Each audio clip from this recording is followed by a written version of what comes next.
నమస్కారం, welcome to I dream. Health talks with Vijitha కార్యక్రమానికి స్వాగతం. ప్రస్తుతం మనతో పాటు ఉన్నారు డాక్టర్ వి ఆదిత్య రంగనాథ్ గారు. ఇప్పుడు వారితో మాట్లాడి మరిన్ని విషయాలు తెలుసుకునే ప్రయత్నం చేద్దాం. నమస్తే అండి. నమస్తే మ్యామ్.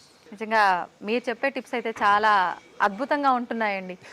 ప్రతి ఒక్కరికి చాలా న్యాచురల్గా వెంటనే ట్రై చేయాలి, వర్కౌట్ అవుతుంది అనిపిస్తుంది మీ మాటలు వినగానే, ఆ టిప్స్ వినగానే. అంత గాడ్స్ గ్రేస్ మ్యామ్. అంటే దేవుడిచ్చే నాలెడ్జ్, అంటే జనాలకి వెళ్ళాలి నా ద్వారా, ఏదో జస్ట్ నేను ఒక మీడియం అన్నట్లు, అంతమంది డాక్టర్స్ నేను ఒక మీడియం అన్నట్లు. ఓకే, టాపిక్ ఏంటంటే ఇప్పటి వాళ్ళలో తింటున్నారో లేదో తెలియదు కానీ ఈ కాంబినేషన్లో మనం కొన్ని పాత సినిమాల్లో కూడా చూసుంటాం. మజ్జిగన్నంలో ఉల్లిపాయ నంచుకొని తినడము, పచ్చిమిర్చి నంచుకొని తినడం, ఇలాంటివి. ప్రత్యేకించి ఇప్పుడు టాపిక్ ఏంటంటే మజ్జిగన్నంలో పచ్చి ఉల్లిపాయని నంచుకొని తింటూ ఉంటారు. తినటం వల్ల ఎటువంటి ప్రయోజనాలు కలుగుతాయి? మీరు అన్నట్లు నిజమే మేడం. మన తాతగారు అలాంటి వాళ్ళు తినేవారు. ఇప్పుడు దాన్నే ఫారెన్ కంట్రీస్లో కూడా ఆ రైస్ని మన అమ్ముతున్నారు అనమాట, బయట పాట్స్లో పెట్టి, మన ఏమంటారు మట్టి పాత్రలో పెట్టి. సో మళ్ళీ దాన్ని మనం ఇప్పుడు స్పెషల్గా, అంటే ఏమంటారు పాష్గా, కమర్షియల్గా మళ్ళీ తీసుకొస్తున్నాం అన్నట్లు. బట్ నిజమే. సో మీరు ఒకటి గమనించుంటే, పొద్దున్నే మనకి టిఫిన్స్ తినే టైంలో ఇప్పట్లా కాకుండా మన పెద్దవాళ్ళకి వాళ్ళకి అలవాటు చల్దన్నం తినడం. అలా ఈ టిఫిన్స్ జోలికి వెళ్ళే వాళ్ళే కాదు, ఇడ్లీలు దోశలు అవే లేవు. చల్దన్నం చక్కగా మీరు అన్నట్టు ఒక మంచిగా పచ్చి ఉల్లిపాయ కానీ, లేదంటే మన అదే పచ్చిమిర్చి కానీ చక్కగా ఇచ్చేసుకునేవాళ్ళు. సో ఇప్పుడు దానికి కూడా ఒక పద్ధతి ఉంది. అంటే పొద్దున్నే ఏదో ఫ్రెష్గా చేసుకోవడం కాకుండా నైట్ టైమే వాళ్ళు రైస్ని, వాటర్ కొంచెం మన ఏమంటారు పెరుగు యాడ్ చేసేసి, లేదా గంజి మన బటర్ మిల్క్ యాడ్ చేసేసి అలా వదిలేసి మార్నింగ్కి కొంచెం అది బాగా తయారవుతుంది, అప్పుడు తీసుకునేవారు. సో దీనివల్ల వచ్చే బెనిఫిట్స్ మెయిన్గా తెలుసుకుందాం. అండ్ చాలా మందికి అపోహ ఉంటుంది, అంటే ఇప్పుడు రైస్ కదా, ఒకవేళ డయాబెటీస్ ఉన్న వాళ్ళు తినకూడదు కదా అలా, లేదంటే ఎక్కువ చలవ చేసేస్తే మళ్ళీ జలుబు చేస్తుందా, ఇలాంటివి ఉన్నాయి కదా, ఉంటాయి. సో బేసికలీ ఉల్లిపాయ గురించి మనం మాట్లాడుకుంటే కనుక, ఉల్లి చేసే మేలు తల్లి కూడా చేయదు అనే ఒక నానుడి మనం విన్నాం కదా. సో ఎందుకు అని అంటేనండి, ఉల్లిపాయ చాలా బెనిఫిట్ ఏంటి, ఒకవేళ ఆస్తమా ఉన్న వాళ్ళకి కూడా, అంటే సరే ఒకవేళ చెప్తున్నా, ఒకవేళ వింటర్ ఉంది, మనకి నోస్ బ్లాకేజ్ అయింది, ఉల్లిపాయ ముక్కని కట్ చేసి హాఫ్కి మన పిల్లో పక్కన, దిండి పక్కన పెట్టుకుంటే కూడా మనకి ఆ ఏమంటారు ఆ వ్యాపర్స్ మనకి బ్రీతింగ్ బాగా హెల్ప్ చేసి ఆ బ్లాకేజెస్ క్లియర్ అయిపోతాయి. ఎవరైతే ఆస్తమాతో, అంటే ఊపిరి తీసుకోవడానికి ఇబ్బంది పడి నోస్ బ్లాక్ అయిపోయిందని, సైనస్ ప్రాబ్లం ఉందనో, అర్ధరాత్రి లేచి కూర్చుంటారు ఆయాస పడుతూ, ఊపిరి అందక. సో అలాంటి వాళ్ళకి ఏంటంటే ఇది ఈజినెస్ ఇస్తుంది అన్నట్టు, జస్ట్ పిల్లో పక్కన పెట్టుకుంటేనే. అలాంటిది మనం లోపలికి తీసుకుంటే ఇంకెంత బెనిఫిట్ వస్తుంది. అండ్ ఇంకొకటి, చిన్నపిల్లలకి ఒకవేళ ఏమైనా కఫం చేరింది అనుకోండి, ఈవెన్ న్యూమోనియా లాంటిది, ఏమైనా లంగ్ ఇన్ఫెక్షన్స్ వచ్చింది, న్యూమోనియా వచ్చింది అనుకోండి, అలాంటి వాళ్ళు కూడా ఒకనొక రెమెడీ యాక్చువల్గా ఈ ఉల్లిపాయని కట్ చేసేసి, అంటే కాళ్ళకి ఎలా సాక్సెస్ లోపల ఈ ఉల్లిపాయలు వేసేసి దాన్ని కాలికి తొడిగేస్తారు చిన్నపిల్లలకి, బేబీస్కి, వాళ్ళకి. సో ఏంటి అని అంటే అది మొత్తం డిటాక్స్ చేస్తుంది. అండ్ ఈవెన్ వాళ్ళకి లంగ్స్లో ఉండే న్యూమోనియా కానీ, పట్టిన నిమ్మ నీరు కానీ, సో ఇదంతా కూడా మనకి డ్రాగ్ చేసేస్తుంది అన్నట్లు. సో వాళ్ళకి ఆ కఫ్ నుంచి, లేదా బ్రీతింగ్ ప్రాబ్లం నుంచి, ఇష్యూ నుంచి కూడా బయటపడుతుంది. సో అట్లా హెల్ప్ అవుతుంది. అండ్ ఈవెన్ ఇప్పుడు వినే ఉంటారు ఆనియన్ షాంపూస్, ఆనియన్ ఆయిల్స్ అని, సో హెయిర్ గ్రోత్ అన్నట్లు. సో ఇంటర్నల్ గా కూడా తీసుకోవడం వల్ల మనకి ఏంటి అని అంటే, ఎవరైతే ఆస్తమా నుంచి చాలా క్రోనిక్ గా చాలా ఇయర్స్ నుంచి బాధపడుతున్నారో వాళ్ళకి కూడా హెల్ప్ అవుతుంది. అండ్ మోర్ ఓవర్ ఇప్పుడు చాలా మంది థైరాయిడ్ వచ్చిందని అంటే లైక్ లైఫ్ లాంగ్ వాడాలి, థైరాక్సిన్ వాడాలి, సో అట్లా అంటారు కదా. అలాంటి వాళ్ళకి కూడా ఒక పచ్చి ఉల్లిపాయ మీరు డైలీ తీసుకోవడం మొదలు పెట్టండి. నిజంగా చెప్తున్నా, మీరు విత్ ఇన్ 3 months లో మీరు చేంజెస్ చూస్తారు. పచ్చి ఉల్లిపాయ తీసుకోండి, తర్వాత అదే ఉల్లిపాయతో రసంలా చేస్తాం కదా, చిన్న చిన్న ముక్కలు మనం మిక్సీలో చేసి స్క్వీజ్ చేస్తే మనకు వస్తుంది. ఆయిల్ని త్రోట్కి ఇక్కడ మసాజ్ చేసుకోండి, అంటే థైరాయిడ్ గ్లాండ్ ఇక్కడ ఉంటుంది, థైరాయిడ్ గ్రంథి, సో అక్కడ మనం మసాజ్ చేసుకోవాలి. అంటే మనం పేస్ట్ చేస్తే వచ్చే ఆ జ్యూస్ని సో ఆ జ్యూస్ని మనం పిండి దాన్ని అప్లై చేసుకొని మనకి మసాజ్ చేసుకోవాలి. తద్వారా కూడా మీకు ఏంటంటే ఈ గ్లాండ్ ఫంక్షనింగ్ ఇంప్రూవ్ అవుతుంది.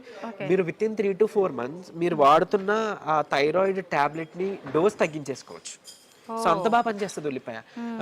అండ్ ఇంకొకటి మోర్ ఓవర్ చెప్పాను కదా, ఏమంటారు మనకి ఏదైనా కంజెషన్స్ ఉన్నాయి, నేజల్ కంజెషన్స్, అలా దాన్ని మనం కొరికి నమిలి తిన్నా కూడా వెంటనే మనకి డ్రైన్ అయిపోతుంది. సో అట్లా చాలా ఘాటుగా అనిపిస్తుంది అంటారు కదా. అండ్ ఈవెన్ కంటికి మంచిది, అంటే ఈవెన్ కోస్తున్నప్పుడు కూడా మనకి కంటి నీరు వస్తుంది అంటారు కాబట్టి, అంటే అందులో ఉండే సల్ఫర్ వల్ల కదా. సో ఏంటంటే అది కంటికి కూడా చాలా మంచిది. అంటే ఇందులో ఉండే ఏదైతే మలినాలు ఉన్నాయో అది క్లియర్ అవుట్ చేస్తూ సైట్ ఇంప్రూవ్ అవడానికి కూడా హెల్ప్ అవుతుంది. అండ్ ఈవెన్ మనం దాన్ని స్టీమ్ పట్టడానికి కూడా మనం యూజ్ చేసుకోవచ్చు. ఇట్లా ఓకే. సో ఇంకొకటి ఏంటంటే మనకి షార్ట్ చైన్, లాంగ్ చైన్, ఇవి ఉంటాయి అన్నమాట, సాచురేటెడ్ ఫ్యాట్స్ అవన్నీ కూడా. సో మనం ఈ ఉల్లిపాయ తినడం వల్ల మనకి ఫ్యాట్ మెటబాలిజం, కొలెస్ట్రాల్ మేనేజ్మెంట్ కూడా చాలా బాగా హెల్ప్ అవుతుంది. సో అంటే ఎవరైతే ఇప్పుడు లాంగ్ టర్మ్ నుంచి మనకి కొలెస్ట్రాల్ తగ్గించుకోవడం టాబ్లెట్స్ యూజ్ చేస్తున్నారో, మీకు తెలుసో లేదో అంటే రీసెంట్గా స్టడీ కూడా వచ్చింది, కొలెస్ట్రాల్ తగ్గించడానికి ఏదైతే ప్రిస్క్రైబ్ చేసి మెడిసిన్ మేము ఇస్తున్నాము, అంటే ఇంగ్లీష్ మెడిసిన్ ఏదైతే ఉందో దాని వల్ల కూడా ప్రోస్టేట్ క్యాన్సర్ వచ్చే అవకాశం ఉందని. సో అది కూడా మనకి మంచిది కాదు, లివర్కి మంచిది కాదు, దానికి మనకి చెడు చేస్తుందని చెప్పి సర్వేలో తేలింది. సో అది కూడా లాంగ్ టర్మ్ యూజ్ చేయకూడదు. మరి అది లాంగ్ టర్మ్ యూజ్ చేయకూడదు అంటే మన దగ్గర ఇంకేం ఆప్షన్స్ ఉన్నాయి? సో బట్ కానీ అంటే మనకి దేవుడు ఇదైతే ఇచ్చారు. సో ఉల్లిపాయ యూజ్ చేసుకోవచ్చు, కొలెస్ట్రాల్కి అల్లం, అలాగే గార్లిక్, మన వెల్లుల్లిపాయ యూజ్ చేయొచ్చు, సో అలా తమలపాకు యూజ్ చేసుకోవచ్చు అట్లా. బట్ ఈ ఉల్లిపాయ చెద్దన్నం తీసుకుంటే ఈవెన్ పీసీఓడి ప్రాబ్లం ఉన్న వాళ్ళకి కూడా పొద్దున్నే కొంచెం గంజి కానీ ఇలా బటర్ మిల్క్ కానీ అలా ఏమైనా తీసుకోమని చెప్తాం. అదేదో డైరెక్ట్ గా మనం చల్లదనమే తయారు చేసుకుంటే నైట్ ఒకటి ఫెర్మెంట్ అవుతుంది, నైట్ అంతా పులుస్తుంది, దానివల్ల మనకి వైటమిన్ B12 వస్తుంది.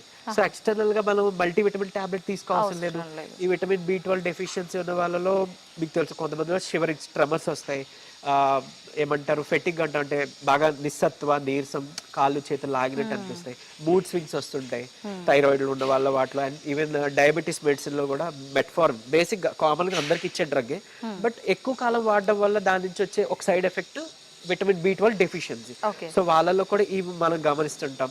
ఈవెన్ అరికాలు, తిమ్మిర్లు, మంటలు అని చెప్తారు, so vitamin B12 deficiency. So అలాంటి వాళ్ళు కూడా చక్కగా ఇది తీసుకుంటే కనుక మనకి అంటే ఫెర్మెంటెడ్, బాగా పులియబెట్టిన ఫుడ్ తీసుకోవడం వల్ల విటమిన్ B12 వస్తుంది. సో అటు పీసీఓడి వాళ్ళకి కూడా ఈ ఉల్లిపాయ చాలా ఇంపార్టెంట్. ఇనోవెస్ట్రాల్ ఉంటుంది ఈ ఉల్లిపాయ, ఆనియన్ వాటర్ లో అట్లా, ఐ మీన్ ఆనియన్ సోక్ చేసిన దీంట్లో. సో దాంట్లో ఉండే సల్ఫర్ ఉంటుంది, మన హెయిర్ గ్రోత్ కూడా హెల్ప్, అంటే మనం తింటే కూడా సర్క్యులేషన్ పెరుగుతుంది కదా. సో చల్లదన్నం తింటే చెప్పాలంటే మనకి హార్ట్కి పనిచేసేస్తుంది, బ్లడ్ సర్క్యులేషన్, హెయిర్కి పనిచేస్తుంది, ఇమ్యూనిటీ ఇస్తుంది, కొలెస్ట్రాల్ మేనేజ్మెంట్కి పనిచేస్తుంది, డిటాక్స్ అవడానికి హెల్ప్ చేస్తుంది, ఈవెన్ మనకి థ్రోట్ ఇన్ఫెక్షన్స్ బయటపడేస్తుంది, లంగ్స్కి ఇంపార్టెంట్, అంటే ఆల్మోస్ట్ ఇంకా వైటల్ ఆర్గన్స్ అన్ని కవర్ అయిపోయినాయి కదా, ఐస్ కానీ అని. సో అందుకు చెప్పాలంటే ఉల్లి చేసే మేలు తల్లి కూడా చేయదంట. సో చల్లదన్నం ఈ లెక్కను తీసుకోవడం చాలా మంచిది, ఇది ఎవరైనా తీసుకోవచ్చు. కొంతమంది ఏంటి అని అంటే మరీ బాడీ చలవ చేసేస్తుంది, కొంచెం ఇబ్బంది ఉంది అనే వాళ్ళు మాత్రం వీటిలో ఎయిదర్ చిన్న ముక్క అల్లమైనా యాడ్ చేసుకోండి, లేదంటే పెప్పర్ అంటాం, పెప్పర్ కానీ, అదే మన మిరియాల పొడి కానీ, లేదంటే లాంగ్ పెప్పర్ అంటాం, అంటే మన ఏమంటారు పిప్పళ్ళు తెలిసిన వాళ్ళు పిప్పళ్ళు కూడా కొంచెం పొడిలో యాడ్ చేసుకోవచ్చు. పత్యానికి వాడుతుంటారు కదండి. సో పిప్పళ్ళు యాడ్ చేసుకోవచ్చు, ఈ మన మిరియాల పొడి యాడ్ చేసుకోవచ్చు, అల్లం మొక్క పొడి శ్రేష్టం, అట్లీస్ట్ అందరి ఇంట్లో దొరుకుతుంది కదా, అది చేసుకుంటే వీళ్ళకి అంటే కఫాదోష అలా ఉన్న వాళ్ళు ఉన్నారు అనుకోండి, అంటే ఇప్పుడు థైరాయిడ్, డయాబెటీస్లు, స్కిన్ ప్రాబ్లమ్స్ ఇవన్నీ చాలా వరకు కఫాదోష వాళ్ళకి, థైరాయిడ్, ఈవెన్ థైరాయిడ్ కూడా కఫాదోషంలో వస్తుంది. సో అలాంటి వాళ్ళు ఇది యాడ్ చేసుకోండి, అంటే నార్మల్ రెగ్యులర్ ఈ మజ్జిగ అలా కాకుండా ఈ అల్లం యాడ్ చేసుకోండి, మీకు ఎక్స్ట్రా బెనిఫిట్ అన్నమాట. ఓకే ఓకే, ఇలా తీసుకోవచ్చు. సూపర్ అండి, నిజంగా చాలా అద్భుతంగా ఉంది మీరు చెప్పిన రెమెడీ. అంటుంటారు కదా, అంటే పాతకాలంలో ఉన్నాయన్నీ మళ్ళీ ఇప్పుడు వస్తున్నాయి అని అంటే ఓల్డ్ ఈజ్ గోల్డ్ అని చెప్పి, నిజంగా మళ్ళీ ఒకసారి గుర్తు చేశారు ఆ విషయాలన్నింటినీ కూడా. థ్యాంక్ యూ అండి, థ్యాంక్ యూ వెరీ మచ్.